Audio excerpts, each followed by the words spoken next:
Yang dulunya saya mendukung Bapak Jokowi, akhirnya saya jadi pembenci Bapak Jokowi. Curahan saya untuk Bapak Presiden Republik Indonesia. Sebelum berakhirnya nyawa saya di dunia ini karena banyaknya tekanan intimidasi, ya Pak, saya harap Bapak Presiden dan Kapolri membenahi undang-undang, pasal-pasal tentang hukum di negara ini. Itu satu.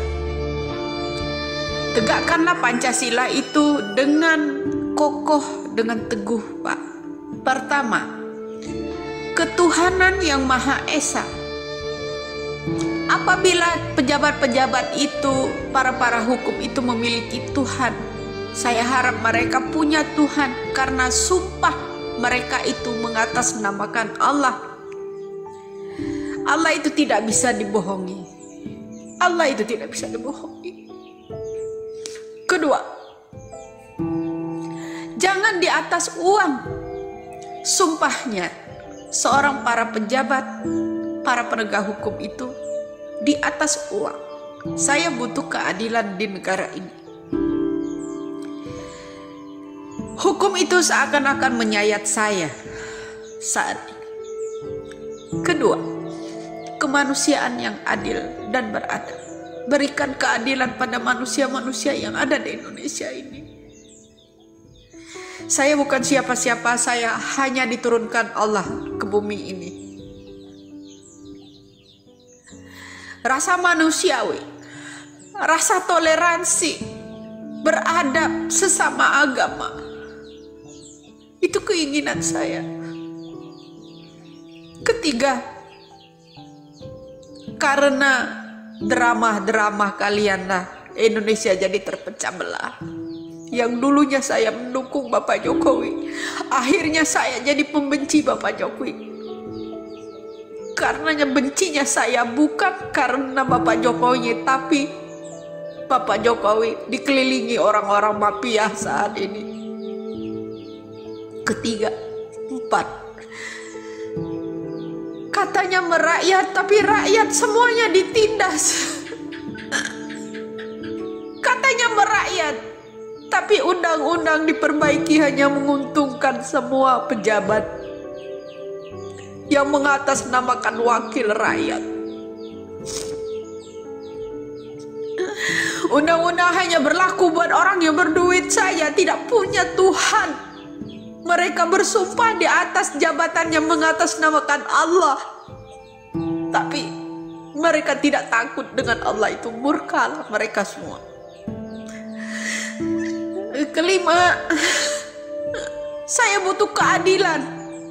Keadilan sosial bagi seluruh rakyat Indonesia. Saudara-saudara kita, Bapak, banyak yang tidak terungkap pembunuhannya.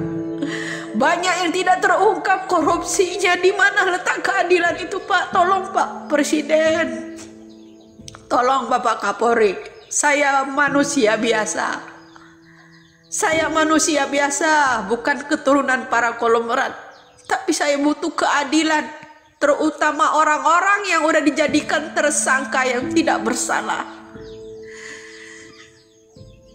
Arwah Vina tetap menghantui mereka. Janganlah gengsi. Saya butuh keadilan di negara ini, Pak. Tolong. Dengan logonya negara kita ini memiliki Pancasila, berpegangan teguh, berpegangan erat, janganlah dipecah belah karena undang-undang kalian. Pertama, yaitu masalah kasus demi kasus, tidak ada yang terselesaikan dengan murni, semuanya direkayasa. Saya harap arwah ibu saya di sana, uyut saya di sana, seorang pejuang dulunya, semoga bisa membukakan ini semua melalui saya.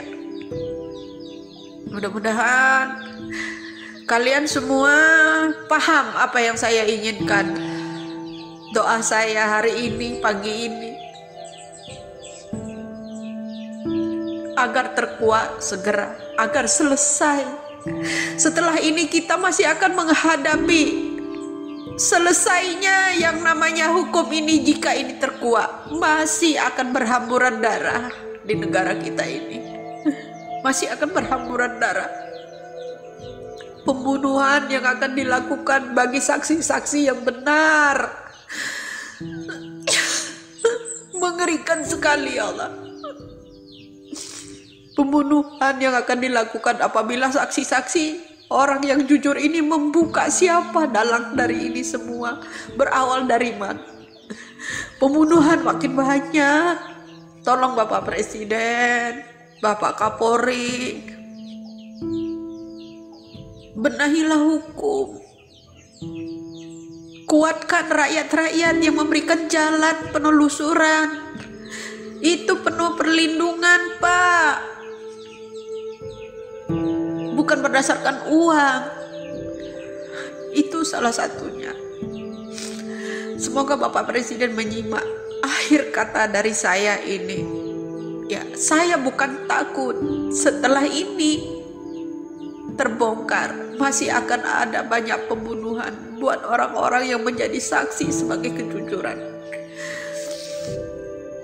Ya, orang-orang yang mengintimidasi saya itu akan semakin kejam. Lebih kejam dari ucapan mereka ini, Pak. Itu yang saya lihat. Semoga Bapak Presiden sehat, Bapak Kapolri sehat, bisa menyimak konten saya ini yang terakhir.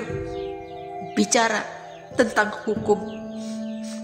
Apabila kelak saya diintimidasi, diculik orang, dibunuh orang, apakah Bapak tetap berpangku tangan, diam?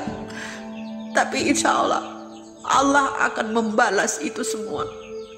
Allah akan membalas itu semua segera. Saya tidak pernah takut mati. Nyawa saya hanya pada Allah. Ketika saya esok dijemputnya, saya ingin Indonesia ini berlaku adil. Arwah saya tetap akan bicara melalui siapapun itu suatu saat. Terima kasih.